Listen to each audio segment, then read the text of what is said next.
Welcome, everyone, to the latest episode of the Project Liberal podcast. My name is Josh Eakle. I am your host, the president of Project Liberal. I'm joined today by Micah Erfan from our steering committee. Hello, Micah. Hey, guys. Thanks for taking the time to join me.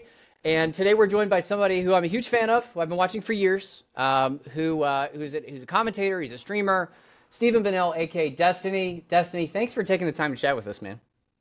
Yeah, thanks for having me on.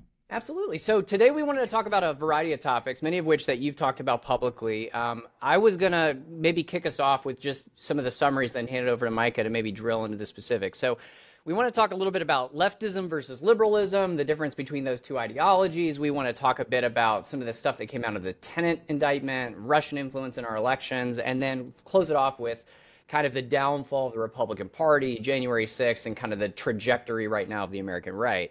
But to kick us off, I was going to hand it off to Micah to maybe frame things, and then we can kind of go into the conversation. Right. So a lot of the work that we do at Project Liberal is about trying to recapture the liberal identity in the United States. We feel like it's been forgotten, and there's a lot of a conflation between liberalism and progressivism. So the first question we had for you is, what does liberalism mean to you, and how is it differentiated from leftist ideologies? I guess liberalism is like very broadly like kind of oh God, the truth is the answer to that question really depends on who I'm talking to. But I mean, I would say that a broad defense of liberalism is a broad defense of classical liberal values, like things like freedom of speech, right to private property, democracy. These types of things, I think, are very, very broadly like your defenses of liberalism. Obviously, these play out a little bit differently depending on which country you're in. I would think that the difference between liberalism and leftists probably have a lot to do with your tolerance for different opinions. In a liberal society, you tend to tolerate a pretty wide array of different political opinions. I think in anti-liberal societies or illiberal societies, like in a leftist or like a communist or socialist society, oftentimes these might be, I guess, like Vietnam or China, where it's a single political party and no alternatives are allowed. The deployment of private capital is either explicitly banned or it's like heavily regulated or controlled by the government. The government might have ownership or say in terms of like how things are actually, ran itself, like ownership in businesses and then saying how those businesses are run. But I would say on a very broad level, I would say that these are the big differences, but then obviously the specifics can play out differently depending on what we're talking about. Yeah. Right. It's like individual freedom, skepticism of using coercive force against others. Of course, it's not completely dogmatic and extreme, but that's, what's not dogmatic or extreme? Liberals are not completely dogmatic or extreme. I am dogmatic, and we should be more dogmatic about liberalism. I think we need to be way more ardent in defending liberalism and in espousing the importances of liberalism and the good things that liberalism has done. And we need to be way less tolerant of the fucking insane people, especially in this country, but around the world, that are incredibly illiberal and want to threaten or attack, I guess, like kind of that liberal order. Yeah, I'll actually chime in on that because that's one of the things that I've appreciated about the way you approach these conversations. Now, I typically don't maybe go as dogmatic as you might do. You might have gone in some ways, but I'll throw it this way. I feel like right now the values among young people are like we have really radical like basically Nazism on the ascendant. We have really radical socialism on the ascendant. And it feels to me like liberals kind of have this very, I don't know, they tend to kind of approach things in a lot of the times in a very academic way or in a very, skeptical way. And they have a hard time like really fighting for their values. And obviously liberalism is the reason why society's been as prosperous and free as it's been. It's like the dominant force in American society. I feel like liberals kind of have forgotten how to argue in favor of their values. I think liberalism is really good at kind of hosting its own criticisms, which is fine. It's also good at absorbing its own criticisms too. But yeah, I think sometimes we kind of forget that liberalism is a good thing and it's okay to be proud of your country and be proud of your political organization, and you don't have to hate your country and hate yourself and everything all the time. So yeah. Yeah, I think a lot of liberals are like kind of caught in this whole like evidence-based ism, pragmatism, kind of this moderate politics. And they don't talk about kind of the informing values which kind of structure our view of the world. And I mean, you know this very well. Politics is not based on an array of specific policy views. It's based on certain broad narratives, right? The right-wingers talk about how the immigrants are destroying us and the foreign countries are taking advantage of us and the deep state. And the left talks about the ruling capitalist class, which is to blame for at least a lot of our problems. And like, I feel like it's so important for us to tell our own story of politics. Now, this isn't on the agenda, but I am curious. What would you say like the most simple liberal story of politics would look like? Oh, the liberals beat the Nazis and the Soviets in the Cold War, okay? I don't know. I think that liberalism has done a really good job at becoming this kind of world culture. And it's this thing that can absorb and adapt to so many different people, so many different ideas, so many different types of businesses, so many different cultures. Like, in a way, liberalism has kind of become so ubiquitous across the world that it's almost like disappeared, right? And that people can't see it and they take for granted, I think, some of the benefits of it. But I remember arguing, in the Fresh and Fit studio that, as much as you guys are simping for, the Emiratis or whatever other weird country you want to simp for, like there's a Haitian immigrant or a descendant of Haitian immigrants. I'm a descendant of Cuban immigrants. Myron's a descendant of Sudanese immigrants. Like, all of us are here in a studio, on Miami Beach, like shouting at each other on the internet, thanks to an American business that is hosting all of this. Like, this is a really unique, cool, special thing that I'm not sure if at many other points in human history, something like this or the opportunities like this have existed. And this is in part due to, or not in part, but almost solely due to liberal values or liberal ideas. Well said. So then let me dig in a little bit to the broader topic around liberalism versus leftism. So that is the thing that we have, we often combat, is the kind of confusion between those things. I think, I've done a lot of travel overseas, and it seems to me like liberalism, at least in Europe, has a distinct identity, right? It's distinctly different than these like far left ideologies, but there's all these kind of confusion around that. So we talked about how socialism and kind of these radical ideas can kind of get ascended among young people. Like, do you feel like do you have any thoughts on maybe where you feel like socialists might go wrong, and where they are absolutely in contradiction with liberal values? Narratively, I would say it's like the demonization of wealth and success, and the demonization of every liberal country. That, like, they're the most racist, they're the most evil, and they have to be criticized more than anybody else, and all this or whatever. I think that that's really bad on kind of like a narrative level. I think on a policy level, it depends really on how far left you go, because you get, from tankies that would, do a single party rule and killing everybody that disagrees, all the way up to kind of like fake socialists, like Vosh, I think, calls himself like a market socialist, where they basically just want like socialist, yeah, or they just want like a little bit more like welfare, which is not really socialism, but I guess today kind of people say that. On a policy level, I think people who want to ban private capital, people want to ban private ownership, people want to ban, the ability for companies to exist independent of the government, or ban, people's rights to own capital. I think that that's a pretty stark policy contradiction, yeah. Right. And I think there's like their meta narrative is basically that the bourgeoisie, the ruling class, is the cause of all of our problems. And they're the thing that leads to the government making bad decisions. And so every time you point to the government to maybe being incompetent or bad at doing something, they say, well, that's because capitalists exist. I think it's such an interesting talking point, because I feel like we have so many examples where that's not the case, right? Like with housing, NIMBYs, they're local, they're usually old ladies, right? They're like, it's the developers that are on the opposite side. Like you might know, do you know the Jones and Dredge Act? I mean, these terrible protectionist measures we have all over the place, which increase shipping costs. They destroy the economy of Puerto Rico, raise costs for Hawaiian families by thousands of dollars. And it hurts most capitalists, right? Mm-hmm. Do you think that there is a way we can make kind of these more wonky ideas that a lot of like liberal academics have talked about more accessible to people? Maybe my mind's not there at all right now. Unfortunately, I think the number one issue, I think it's like an existential threat that we're facing right now, are people like Candace Owens and Tim Pool. Sure. I think that we exist in completely and fundamentally separate realities right now. We can't even begin to have conversations about policy, because any conversation about a policy starts with a realization of what's actually happening around you. And half of this country right now, at least, lives in a totally different world. So how do you even begin to have that conversation? Like, how can I talk to you about reforms maybe for the FDA when you believe that the FDA is controlled by Fauci and Bill Gates to do gain-of-function research to shove, bad vaccines into your children and make them autistic? Like we can't have a conversation. There's no talking to be done there. Right. Yeah, go for it, Micah. Go for it. Okay. A connected point to this is, you talk about like how our politics is fundamentally broken. You see all these right-wing extremists advance and win their primaries and be given this huge platform. And of course, the entire Republican Party apparatus echoes their narratives. Like Trump made the entire Republican Party protectionist and nationalist and populist since 2016.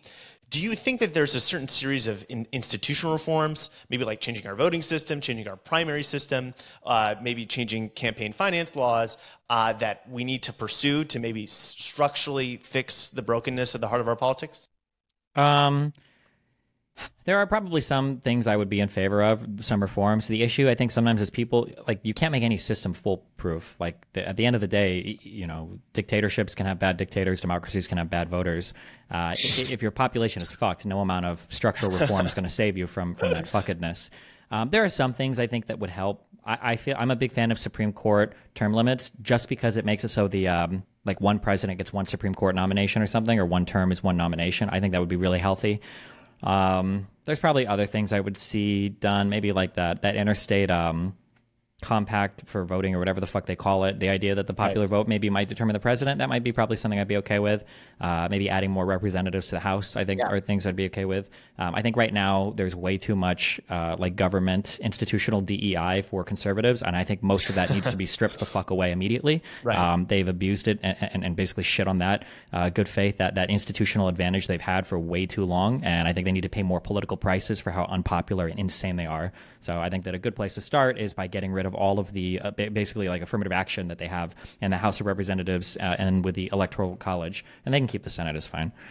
The thing that I'm concerned about, and I couldn't agree more with many of the things that you laid out, the thing that really concerns me goes back to what you discussed about truth, because there's no real way we're going to achieve broad-based, serious, systematic reforms to our democratic systems until we can kind of build consensus around those things.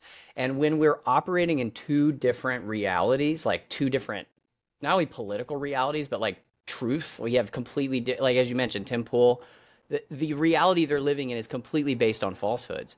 Like, do you think there's any way to tackle that? I mean, before you joined the studio, we were talking about this idea of like AI community notes, right? Things like, you know, is there any way that you think institutionally we could pull ourselves back to truth? I mean, are we just going to be living in a post-truth world? I mean, institutionally, it's really hard. This is more of a cultural thing, but one of the scary things is now one of the biggest bad actors that has their fingers on the cultural levers is Elon Musk, who is also anti-liberal and lives in an insane fucking fantasy world. And now he controls one of the largest social media platforms on the internet for news. There is no way to institutionally get around that. So yeah, we haven't really seen like a social media company actually be what conservatives accuse them of being before, which is when you have a huge social media company that's controlled by an avowed outward partisan who is openly and blatantly supporting one candidate, and then amplifying voices that are attacking one political party on a platform like we've seen with Elon and X. Right. And it's a real challenge too, especially it looks like Mark Zuckerberg might be joining him in the crazy house. Who knows whether we're freaking out a little bit prematurely.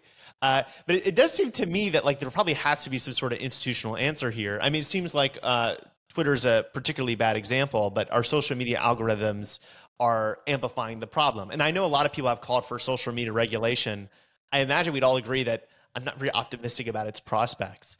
Yeah. I suppose I'm confident in the free market to offer alternative social media arrangements. And maybe that's an example of the liberal thought process where I think very frequently people look to the government to save them. They look at a problem of a free society and they say, the government needs to solve this. And often liberals have said, well, why can't we form our own social institutions that could solve this problem ourselves? 1 second, I ate a piece of bread.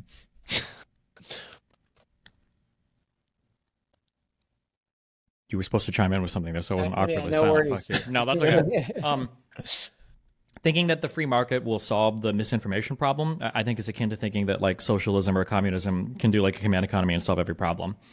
At the end of the day, firms optimize for revenue, and revenue is usually by delivering a product that people want. And people have this huge disconnect. They have this big bad assumption that human beings are like these truth-desiring, truth-seeking creatures. And we're not. We just like things that usually make us feel good or provide us some level of comfort, or things that can reinforce a narrative or whatever. Or that does those are the prior two things I mentioned. The free market will only deliver systems that are increasingly good at that. The idea that expecting the free market to deliver some type of like system that prioritizes truth or fact is just, there's no reason why it should. It doesn't have the unless mechanisms. People wanted it. Right, yeah, which they don't, which they clearly don't. So, yeah, unfortunately. Yeah, I have had the exact same thought that you, and it's actually very concerning for me because when I look at, I think you're actually touching on something that I don't have an answer to whatsoever. When you're looking at like what market incentives are pulling people to, they're pulling people towards misinformation, right? And so in this case, a liberal solution is not apparent to me. I know that there is likely a solution to this, and we need to find a solution. Otherwise, we're going to be fucked as a society and a civilization. But I don't necessarily know exactly what that solution is. And I do think anecdotally that there could be, market-based solutions if we're dealing with good actors. Like, as we mentioned, like there, as despite the fact that Elon Musk is incredibly illiberal, the community notes function, I think, has actually been a pretty damn good function, and he's gotten fact-checked a couple times. Now, the answer is not clear to me. Well, let me hop in with some liberal. The problem even is just on that. The issue, though, is that because conservatives are so divorced from reality at this point, they're able to effectively incorporate every criticism as a furtherance of the conspiracy that they live in. Right. Like, if you go to a conservative and you talk to them and say, wait, well, I know this is bullshit, then you go like, how do you know this is bullshit? It's like, well, it was literally fact check. Huh, the fact checkers? Those are all liberal bias. You know, Snopes is just liberal bias, right? You know, fact check, that's like a liberal tool. That's like a liberal bias. Like, they don't believe things called fact checking anymore. They don't believe in that. They have their own world. I don't know how it's unfortunate. All radical ideologies seem to do the same thing. I mean, Marxist-Leninists talk about like hegemony, capitalist hegemony, which makes the Soviet Union look bad. Ultimately, it's a problem that has to be solved. And it doesn't seem like the government will solve it. It seems like in order for the government to solve it, the public would have to be convinced to demand the government solve it, which seems also very unlikely itself. Now, I'm optimistic about something called the Fediverse. Right now, social media is naturally monopolistic because of network effects. Why do I not leave Twitter? Because all my friends are on Twitter. I don't lose my followers, right? But I don't like how Twitter is. Threads sort of maybe join this. It's kind of like what Mastodon is. Social media could become a user interface that allows you to connect to something bigger, just like Chrome allows you to connect to the internet. And that can allow people to freely change social media sites while carrying their followers with them and still being able to see posts on other sites.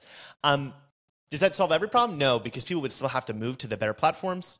But I'm somewhat optimistic about that prospect. Do you think that it's like even possible that we could convince people to like demand better and move to better kinds of social media firms?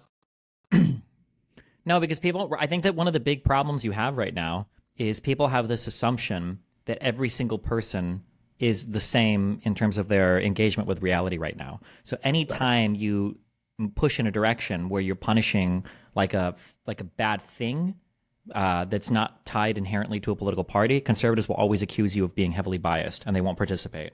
Like if you try to say like, okay, guys, for today, we're just going to make it so that on this platform, you're not allowed to say any verifiably untrue statements about whatever topic. Conservatives are all going to rise up and say you're biased because they're going to be the ones getting hit the most. And they're just going to cry about it. And they're going to say, oh, this is all liberal bias, right? We can't say that that fucking Fauci made $700 billion off the vaccine that, killed my child. Like, fuck you. Obviously, this is a liberal platform, right? And you're like, oh, well, fuck us, I guess. And then you could play into what the media unfortunately has done, even the left has done over the past 8 years, like the liberal media, in that you try to hold both sides accountable like they're the same, but then that just lets conservatives be increasingly delusional because they don't actually give a fuck about any criticisms coming from the left ever, because they're authoritarians, right? So why the fuck would you care about the people that you want to subjugate, right?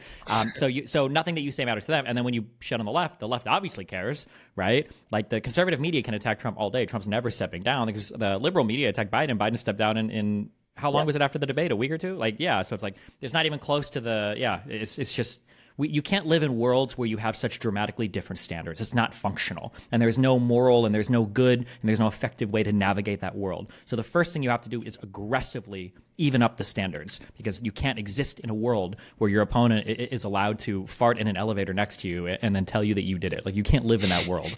What does it look like to up the standards? When you say that, you mean like really be radical, like call out the bullshit unabashedly? Is that kind of the model that you're saying? Like, just there needs to be more unabashed, like hardcore. Like when you're in a conversation with a conservative, like they need to admit some things up fucking front. For me right now, obviously it's the J6 stuff, but it should be more too. Like, hey, didn't you say we were all supposed to have vaccine passports right now? Oh, hey, didn't you say that COVID was a giant hoax? Oh, hey, didn't you say that there were supposed to be massive like deaths from vaccine injuries? Or oh, hey, didn't you say that we were gonna give all of our money to Ukraine and go bankrupt? Or, oh, hey, weren't we supposed to have communism after 8 years of Obama? Hey, weren't we supposed to have communism after 4 years of Biden? Or, hey, didn't you say the DOJ was corrupt? Why do we have a conviction on Hunter Biden? Why do we have the New York mayor or whatever? Like, hey, there's no accountability for any of these things ever.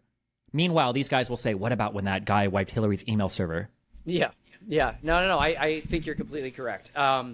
Okay, well then why don't we, because I do want to talk a bit about the left, but actually one of the things I'll say is that I actually just, went on a show with some social democrats and talked to them about this thing. I think in this political moment, despite the issues that liberals might have with the left, we're in a moment right now where we need to kind of fight to defend liberal institutions. Oh, absolutely. So I think absolutely the biggest threat to liberal institutions right now is MAGA authoritarianism. It's dominating the Republican Party. It's a big issue.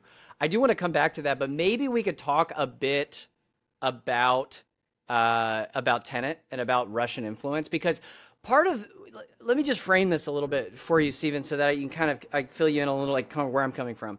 I was kind of spent like 10 years in the libertarian movement. Okay.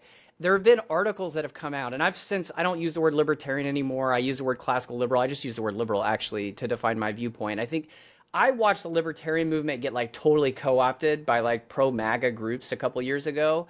I have read articles that have alleged that like Ron Paul's entire 2012 campaign was like astroturfed by Russia, and then now we've got all these stories about the DOJ, stories, this indictment, this Tenet indictment from the DOJ, basically saying that Lauren Chen was like giving money from the Russian government in order to boost Russian narratives. So how much do you think these MAGA narratives are like astroturfed, and this red pill movement is astroturfed? And like, just do you have any like broad thoughts on that, on like why it's so ascendant right now in society? People need to stop seeing these as dichotomies, and they need to see them as like multiplicative or additive or whatever, right? People sometimes will come in and they'll say, "Is that movement astroturfed, or is that like legitimate belief?" No. You astroturf to create the legitimate belief. Sure. Both things are happening simultaneously. I think that a lot of the MAGA stuff, especially, I mean, like you look like the trans boxer shit, or any of the basically any like big culture wars thing, which we saw from the Mueller indictments, from the Russian investigation, where Mueller showed, by the way, that Trump's campaign was colluding with people in Russia. You saw that, how Russia operates these accounts, how they push on these social issues in order to divide us on these like particular topics. A lot of it can be astroturfed and pushed, but then once it's astroturfed, conservatives, since their mind is so ripe for intellectual rape, okay, since you can mindfuck them so easily, they take to these narratives and then they legitimately go out into the world and then they propagate it, like it was told to them by their great-great-great-grandfather.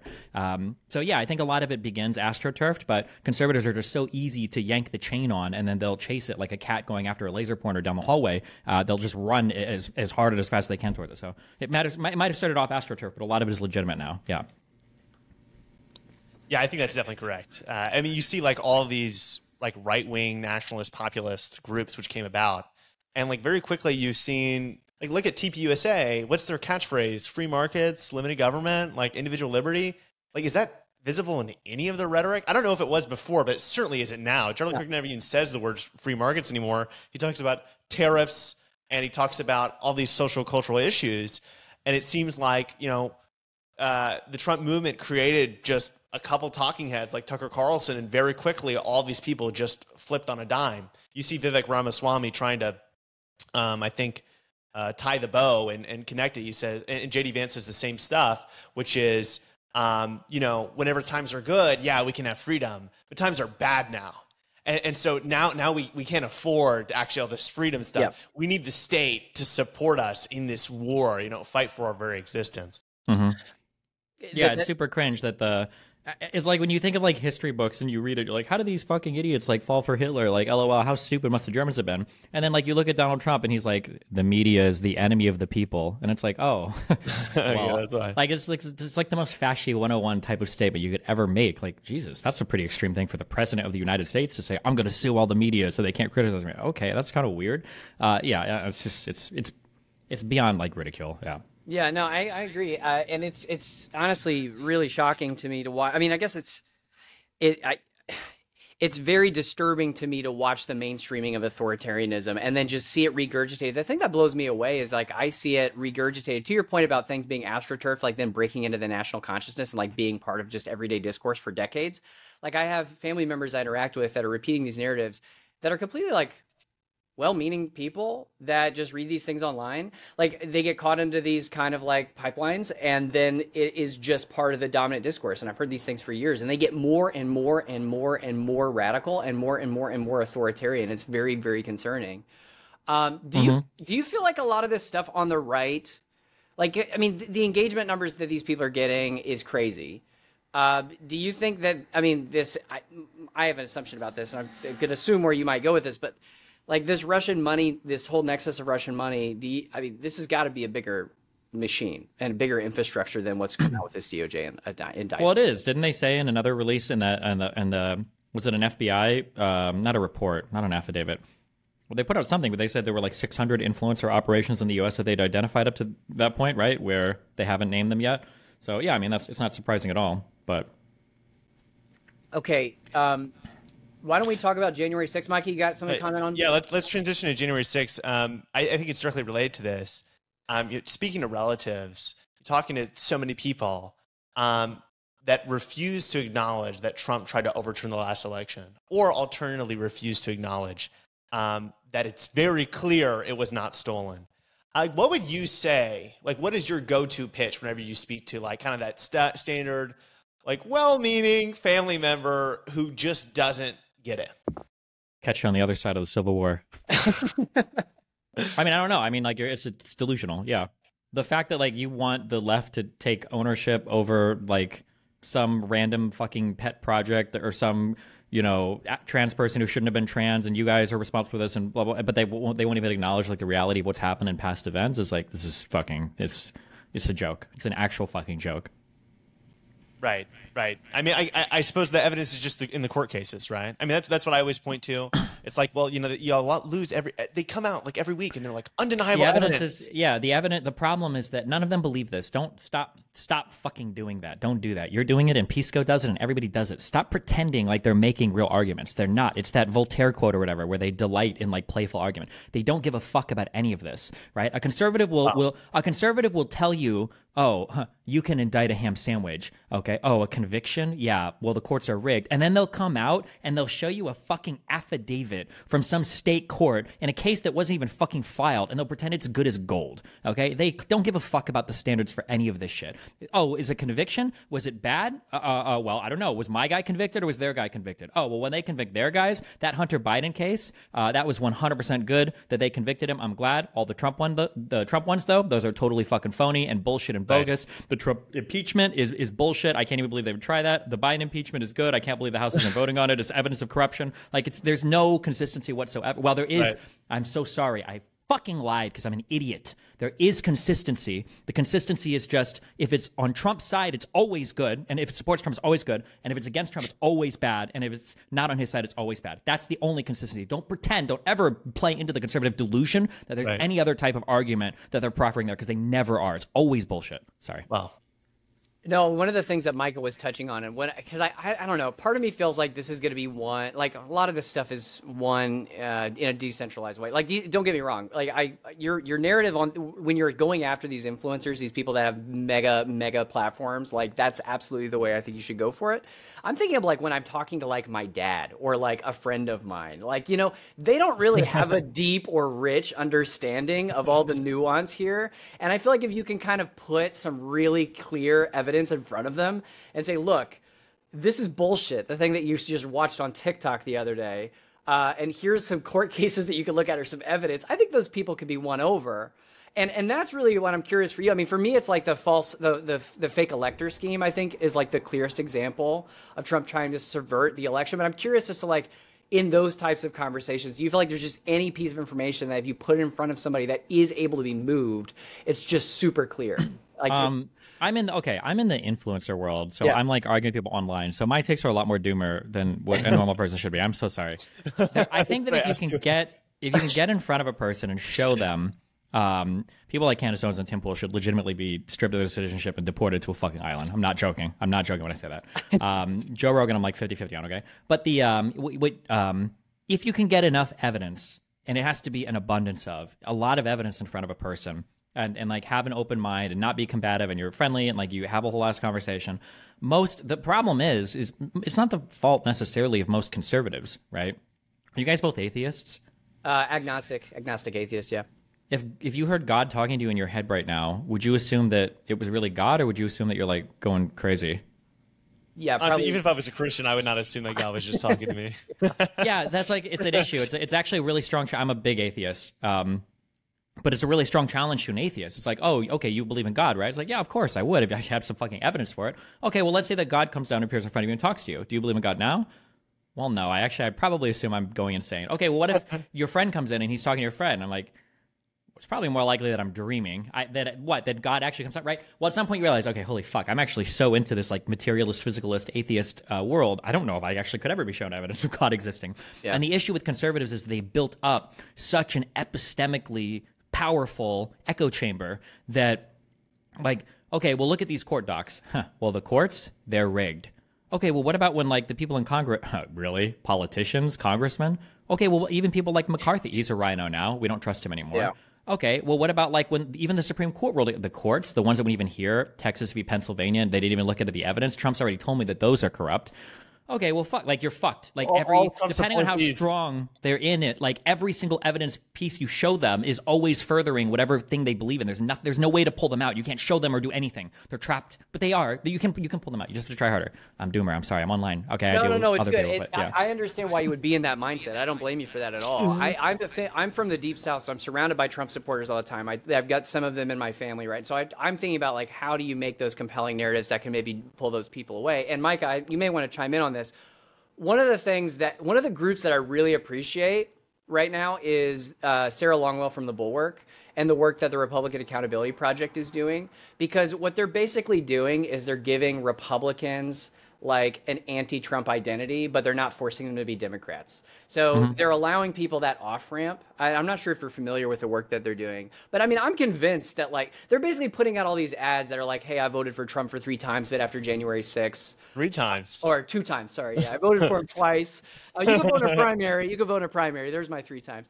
But, you know, he's basically giving them an identity, saying, look, January 6th was really bad. They're running these ads in all these swing states. And I think it's really, really important work. And I'm convinced center-right voters, if you peel enough of them away in these swing states, you can win. You can defeat Trumpism, at least this time. And this time, this time. And that gets into another question, which is, where do you think our political coalitions go post-Trump? Okay, let's say the election comes, and as God wills it, okay, Kamala wins, Trump's done, bam, like she wins 300 electoral votes. Okay. What happens to Trumpism? What happens to the Republican coalition? What happens to the Democratic coalition, you think, over the next couple of cycles? I mean, the Democratic coalition, I have no idea. I feel like the Democratic Party is actually pretty strong and pretty unified. We're like very big tent. We're all kind of on the same page right now, as long as we have Trump to fight with. There's a lot of fighting that it appears we're more divided than we actually are, but it's just because on Twitter it's like college students and irrelevant dipshits that bought half their viewer base like Hassan anyway, right? These people like seem like they're the voice of the Democratic Party, but they're not. They're just like popular online with people that don't vote. The actual like mainstream like Democratic Party is a huge tent party. You look at the lawmakers in Congress, they're all pretty chill. The Republican Party, I have no idea where the Republican Party goes from here. They have to like completely rediscover themselves, because I don't think that anybody can replace Trump. Right? People like Vivek tried it. People thought maybe DeSantis or we could go back to something more traditional, and that didn't work. So Trump can't be replaced, I don't think, unless like Trump Jr. maybe, but I don't know. I've seen him speak. I don't think he can do it. I feel like the primary voters have been primed for some sort of populist narrative, and I really don't feel like the old kind of neocon rhetoric is going to come back. Like, I don't think Nikki Haley makes it through. Unless there's like a really concerted effort amongst the Republican media to do that. But right now, the red pill content is just so expansive that I don't think they can do it. And so what I think is interesting and maybe gives me a little bit of optimism is I think Republican ideology is extraordinarily malleable because it's all centered around one man. Trump comes out and he's like, I love price controls. Now they love price controls. A week earlier, they're like, Kamala, she wants price controls. This is terrible, right? And it's like, these guys could literally believe anything. And so, you know, it's totally possible that, maybe a new Republican candidate comes around and they're talking the populist talk, but their actual policies aren't maybe as corrosive or extreme as Trumpism. Yeah, it's possible. You just have to find a way to make people reckon with reality. Like, the idea that people are trying to say that Kamala Harris, you know, she should have fixed all these problems as vice president, so therefore that's why they're attacking her. Meanwhile, Donald Trump was the president with a Republican Congress and a Republican Supreme Court, and he didn't get any of his agenda done. Why the fuck would Republicans even have the gall, have the audacity to try to say that Kamala as the VP should have done this when your own miserable 7 times divorced, 50 times bankrupt, whatever fucking dude, this loser fucker weighs like 400 fucking pounds, okay, without makeup on, another 200 with makeup, right? This is the guy that you're saying can hold Kamala accountable for not single-handedly doing everything as the vice president? When Trump was the president, there was no wall. You failed on the ACA. Yep. He didn't control the budget when the economy was booming and roaring. He didn't do anything about what was going on in Crimea with Ukraine. He sat by and he watched as Saudi Arabia got attacked by Iran. Where did this guy succeed at, right? I don't know. That's crazy to me. God, I hate conservatives right now. Sorry. I just absolutely fucking hate them. My bad. One of the things, though, that actually really concerns me, this is the reason why I feel like this, I really do think this election, for the institutional reasons we talked about, is very existential. But there's also a bigger thing happening that I think is related to the Democratic coalition that also caused me a bit of anxiety. Kamala Harris right now is in the middle of a moderation. Not Kamala Harris. The Democratic Party is kind of moving a little closer to the center. So we talk about what could happen after Trump. But if Trump wins, my concern is that the Democratic Party is going to have basically what's going to happen is the economic populists on the left flank of the Democratic Party are going to say, look, moderation and moving to the center was a failed strategy.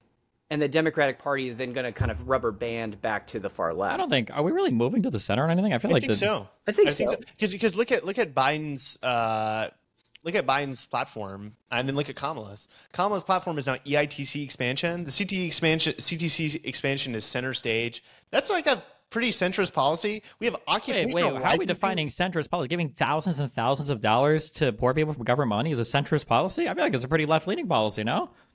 So I think there's economically populist policies, which are kind of like zero-sum with how they view things. It's very much like vindictive towards business. And then there's maybe redistributive policies, but this is like a redistributive policy framed as a tax cut.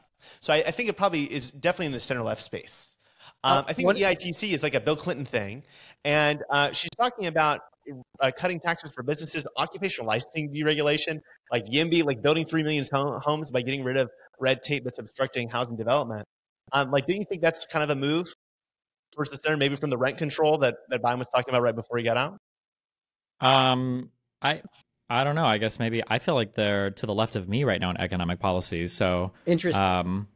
Yeah, I don't know. Maybe I am a full-on Nazi now in terms of econ, but well, it's not so much that. I mean, of course, it is maybe not. Like we've got like the idea, like the flirting with like the weird wealth tax stuff, like the taxing unrealized gains. Right. You've got this stuff about like I feel like the child tax credit is stuff. I don't know. To me, that goes. So the capital gains tax has changed completely. Before it was 44%. That was Biden's plan, and she cut it down to like 30%. His corporate tax hike was supposed to go back to the pre-Trump tax cut days. She's taking it back up to like 28. So like she clearly moderated on those positions. And I mean, you remember the 2020 primary. Well, wait, What do you mean when you say she moderated on positions that were never passed?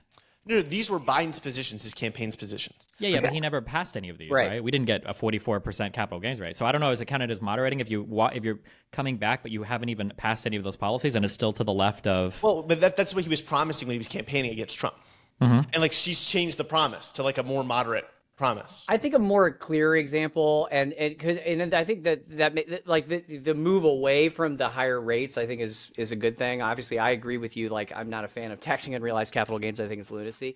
But I will say, like, one of the things that I think stands like the most clear example was like Kamala and Barack Obama at the DNC talking about how they want to tear down barriers to housing, like talking about deregulation. Embracing narratives around like patriotism and like owning the flag and owning the American identity. Like her foreign policy of standing up to Putin and really like leaning into this Reagan-esque rhetoric. I'll agree, it's all rhetoric, but it seems to me to be a moderation from the farther extremes. And I mean, Israel's a good example of this too. I mean, she tried to walk that line, right? That's what I look at, and I go, it looks like there's this broad-based shift closer to the center, rather than a... I mean, I guess I just wouldn't view these as like patriotism. I mean, traditionally it was kind of on a left-right paradigm, but I don't know if I would view that as like moderating or being more left or more right or whatever. I'm thinking, I guess, just economics when I think of that. It seems to me like I don't know. When I think about the 2020 primary, I think of like a very economically populist time, and the 2020 election, kind of a very pretty populist focus of Biden's kind of economic agenda. And over time, I agree with you that like in substance, how much has changed? I think a little bit. I think vibes have changed. She's talking about middle class. Like it sounds very Obama-esque and Clinton-esque. Well, I mean, keep in mind too that when Kamala was running in the primaries, she's running clearly as an option to the left of Biden. Now she's running to assume his presidency, basically, for the next term. So, of course, she has to adopt some of the more moderate positions of Biden, right? But even Biden is fairly to the left, right? Like, he seems like a guy who he was okay with. Like, I feel like I hear protectionist talk around like American jobs a lot. Yeah. Arguably part of the CHIPS Act was that. Now, I mean, there are also national security concerns as well, for sure. Yeah. No, it's tragic. No, it's tragic. there's What's tragic? I mean, so many industrial subsidies for, I mean, they call it industrial policy, but it's just subsidies for domestic industries in all kinds of different industries. And there's already tariffs on Chinese imports. And it's like, okay, well, you know, there's one problem, which is getting stuff out of China. That's different than getting everything in the United States. You know, why can't we trade more with, you know, Uruguay? Why can't we trade more with South Africa? Why can't we trade more with plenty of other countries that we don't have free trade agreements with? I mean, we can't. We don't even have a free trade agreement with the UK, right? Which is kind of a travesty, in my opinion. Sure. I mean, it's. I mean, I'm just saying. I think you can make. They would be national security arguments, so they're not going to be economic arguments, or they might even be economically deleterious, right? Like you can make national security arguments for why we should manufacture processes in the United States, while simultaneously acknowledging they're probably going to be more expensive if we do so. I'm just saying it's possible to do it, but yeah. Right. I think a lot of this is economics. Like I think it's unfortunate Trump shifted the paradigm. And the Electoral College amplifies voters in certain Rust Belt states, which are super important. And we found out that this is a very salient issue for them. And so protectionist rhetoric hits them well, and protectionist policies is popular with them, even though like the basis in economics of like subsidizing every single domestic industry and like tariffing like imports all over the place is not very sound. Yeah, I mean, economically, I would agree. I'm not a big protectionist. I'm not a big based estimate. Okay, so then maybe this could be the last topic we touch on, because it really want to go back to some of just like really lean into this conversation around the kind of the divides on the left. So to put a cap on it, when I did watch the primary debates in 2020, I felt like the Democratic Party was moderating a lot or moving a lot farther to the left. I feel like the vibe shift is seeming like things are moving a little bit closer to the center. We'll see how that plays out policy-wise. I think it's a complete, you know, who the fuck knows what's going to happen with that. One of the things, though, that we've talked about is housing. And Micah, I think you wanted to talk a little bit just about the housing issue and talk about how liberals look at it differently than the left. Right. So we do have a quote for you, and we just wanted to see what your response was to this. The quote is, "If I'm the government, I'm coming in and I'm saying Chinese-style communist takeover, eminent domain, that shit's mine now. We're making this into a permanent shelter. We're taking every single person from Skid Row and every single homeless person, and we're putting them into that fucking luxury high-rise condominium." Now, that's from a streamer you may know. His name is Hassan Piker. We were wondering what your response would be to that. It's not even wrong. It's so, I don't even know what part it is a common view, you know, nationalizing all housing and like centrally planning and like redistributing it. Yeah, it was a common view that drinking mercury would cure your disease in the 1700s. I don't know what I'm supposed to say to that. Yeah, it's retarded. Like it's built on this idea. There's this myth that leftists and people on the right perpetuate, that there are all of these empty apartments and all of these empty houses, and just rich people buy them and just sit on them to like watch them appreciate in value, and poor people could move into these places and be fine. But this is retarded, and it's not true. And the idea of moving a bunch of crackheads into some apartment and thinking that would fix their problems is also fucking retarded. Dealing with homelessness is a challenging issue that requires like a whole bunch of coordination between different types of services. You know, emergency medical services, addiction counseling, people that help you. A lot of these people need long-term care and support. Like there's just a lot going on there. The idea that it's just, but when your whole worldview is just like fuck rich people, or I'm sorry, for Hassan's worldview, it would be fuck the other rich people. Then obviously you're going to be devoid of any actual argument you're making. Yeah, it's funny to me how similar the mindset is when you're talking about economic or just populists in general. It's like on the far left, it's like, you know, rich people are to blame for all the problems of society. On the far right, it's like immigrants are to blame for all the problems of society. And at the center of this is this like desire to boil down everything into this one group and pin all the issues on this one group, rather than actually wrestling with the incentives that cause these problems and the actual systems that can lead us to more prosperity. I wanted to ask you this because we have a bunch of people in our audience, Destiny, that consider themselves YIMBYs. Do you consider yourself a YIMBY and part of that movement? Listen, I'm such a YIMBY. I'm not even a YIMBY. Okay, I don't even have a backyard. All right, Yeah, I go wherever the city builds high density housing is where I go. Okay, that's where I am. All right. You are in Miami too, so they've gone crazy on that high density stuff. Destiny YIMBY confirmed. I do have one last. Is that true? I don't know if any place. I'm not sure where you're from. If you're in the United States or not, I don't know if you can say any place in the U.S. is going crazy on high density. Yeah, maybe not crazy enough. I live in a high rise, but right across the street are building after building of like they're condos at least, I guess, or not condos. I'm sorry, duplexes, or there's like 4 units to a building. But I mean, it could be way more dense. Austin's doing very well. Austin's doing very well. They got rid of parking mandates. They changed their compatibility standards, up zones, a lot of stuff like that. We've been doing some stuff here in Houston.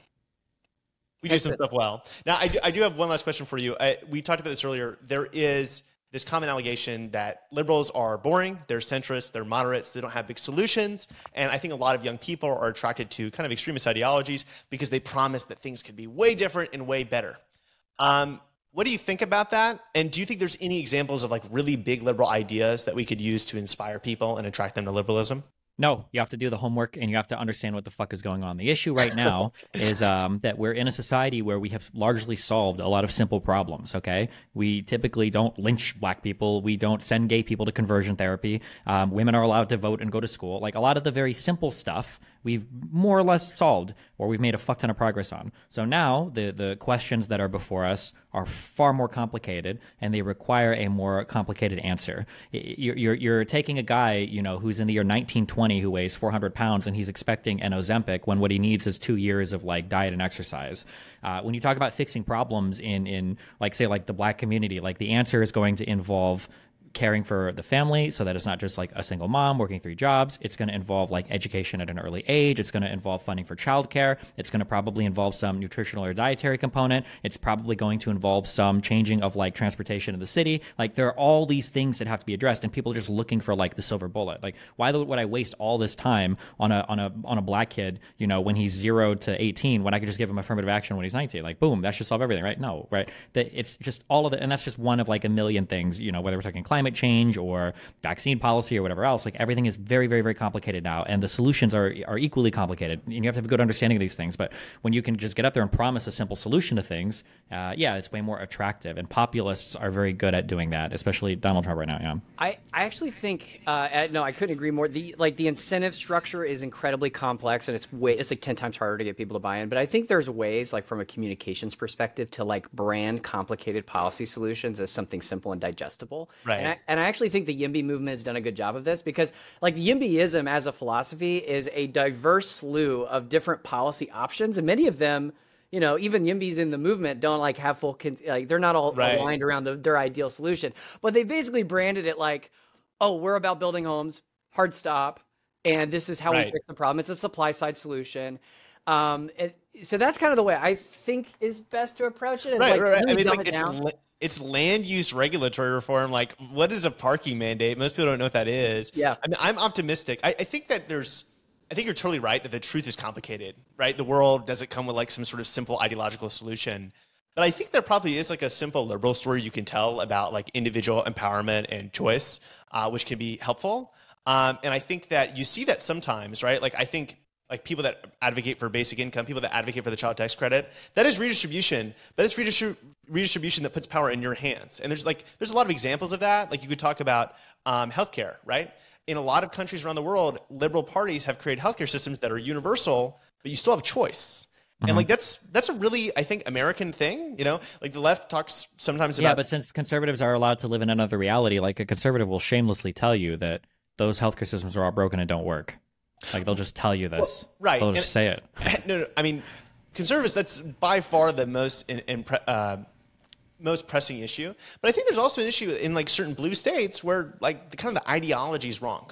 Like you look at a place like California, they get a lot of things wrong.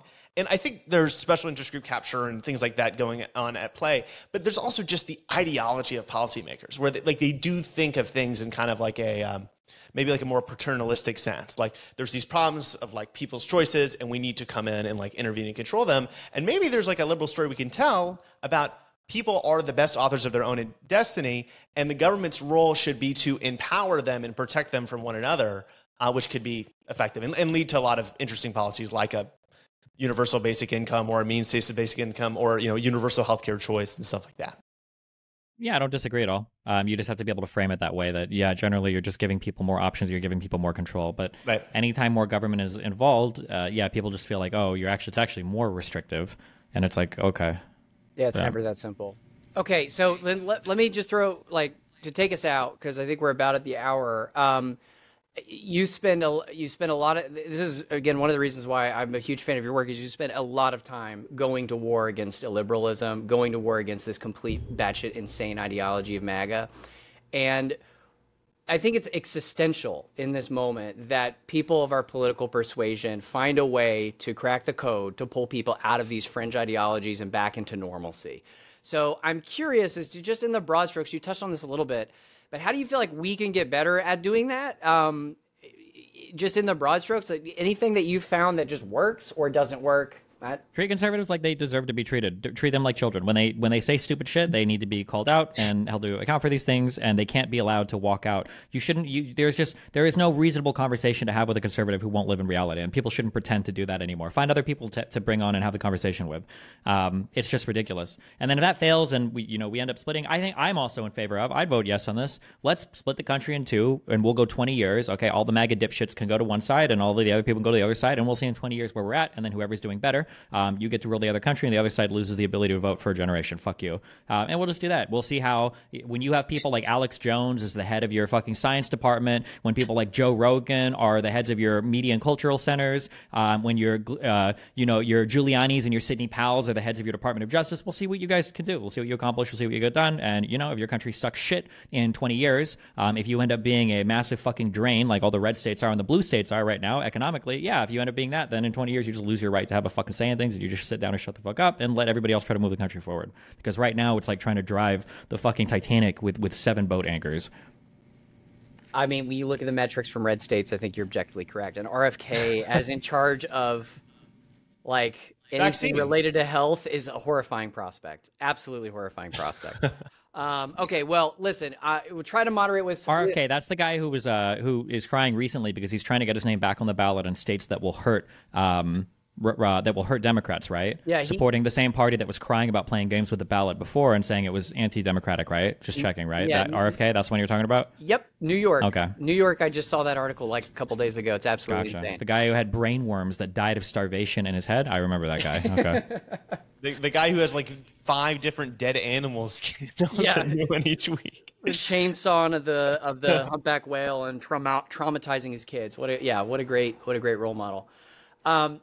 Steven, I just want to say thanks for coming on and chatting with us. And, the work that you're doing fighting against some of this stuff on the right is incredibly important in this moment. So, for the sake of our audience, I don't know if there's anything you want to tell them. You've got a way bigger audience than us. But if they want to go do anything, take any action, is there anything they should think about? Yeah, we're canvassing in Wisconsin. Is the first one we're doing. We might do an event in Pennsylvania after, depending on how this one goes. We'll see, but we're doing an event in Wisconsin. I want to say like in a week and a half or 2 weeks. Somebody link me in chat.